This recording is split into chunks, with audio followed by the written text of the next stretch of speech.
All right, we're going to start with our reading workshop and word study notebook. So whichever one you chose to put that in, make sure you grab that.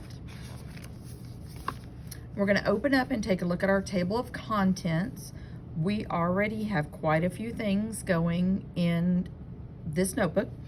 What we're going to put today is our date. This is 8/19. This is on page 7, and it's figuring out unfamiliar words. Now, there may not be a whole lot of unfamiliar words that you have, but others may have. So we're going to do this together and just make sure that everybody has all of their anchor charts in their notebook to refer to anytime that they need them. Or maybe we might use a quiz or some kind of exit ticket to check out notebooks. But this is definitely getting you ready to take notes and be prepared for 6th grade.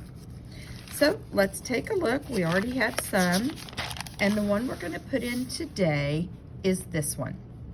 On page 7, the date, figuring out unfamiliar words. Now, I use some funny little clip art or whatever. You don't have to do that. If you want to draw a light bulb. If you don't, I don't care. As long as you get the meat of knowledge that I'm putting out there, it makes me a happy camper. So let's take a look at some of the ways that we can figure out unfamiliar words. Well, first, we can use different resources, such as a glossary, a dictionary, maybe the index in the book. Depending on what kind of book it is, this is one strategy that we can use. Another strategy is use what you already know. Sometimes I think we panic a little bit and we see something, I'm like, oh, I don't know that, I don't know that. But if you'll go slowly and read through it, and you'll think, could I replace this word with another word that works in the same context within the sentence? Meaning, if I say the dog barks loudly, if I pretend like I don't know what dog means, could I put the fish barks loudly? Oh, wait a minute.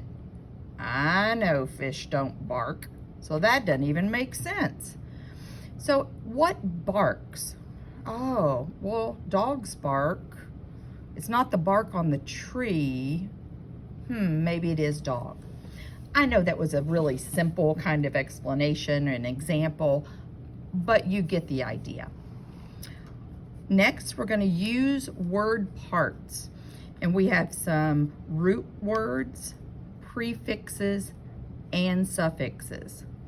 The root or base word could have a prefix. Pre is at the beginning or before, and suffix is going to come at the end or the last part of the word. So maybe it has some of those that we could pull our prior knowledge from 4th or 3rd grade. The last one, I will say, is a little tougher as we get older. When we were really little in like 1st grade, this worked really great because we were learning to read. Now in the 5th grade and from now on, you're going to be reading to learn. But it can still work if you look at some clues in the sentence. Sometimes you have to get not small, but broad and look at the whole paragraph. What do I think that paragraph is mostly about? Or it may be, I need to really read through the whole page, maybe make a note of that word, and then come back and revisit that. Some of us don't do that because we want to rush, but that is really important. We can use pictures and text features to try to figure those things out.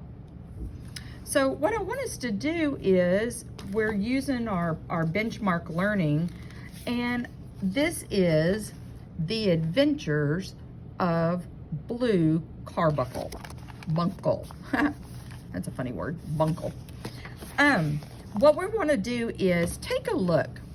Some of these words may be something you don't know. The sentence says, It is absolutely unique in its value, can only be conjectured, but the reward offered of 1,000 pounds is certainly not within a 20th part of the market price. Wow, there's a lot of words in there, and conjectured is not one that we use very often. So maybe I need to keep going. It says 1,000 pounds. Great Lord of mercy. The commissioner plumped down into the chair and stared from to the other of us. Conjecture. Okay, I'm still wondering. That is a reward, and I have reason to know that there are sentimental considerations in the background which would induce the Countess to part with half her fortune if she could but recover the gem. Well, I wonder how much this gem is worth. We don't really know. It's almost like they're trying to estimate, maybe, or guess, or figure out. I'm going to go back. Precisely so. I ought to know its size and shape, seeing that I have read the advertisement about it in the Times every day lately. And it's absolutely unique, and its value can only be conjectured. But the reward offered is 1,000 pounds. That's certainly not even within a 20th. So this thing, they must not know how much it is, but it must be a lot. So I'm thinking maybe they're guessing. Now, if I said one of my strategies might be to use context clues, I did that. Maybe put something in the place of it. Let's see. If I put guessing, and its value can only be guessed. Oh, wow, but the reward offered is really just a 20th of its value. That makes sense. I could get a dictionary and look up the word. That would be easy, but sometimes the definitions are a little confusing. I don't really know too much about the root word or prefix, but I really do think guessing makes sense. I might use one of these strategies and then I could move on. The better we are with this, it'll start happening in our head automatically as we read.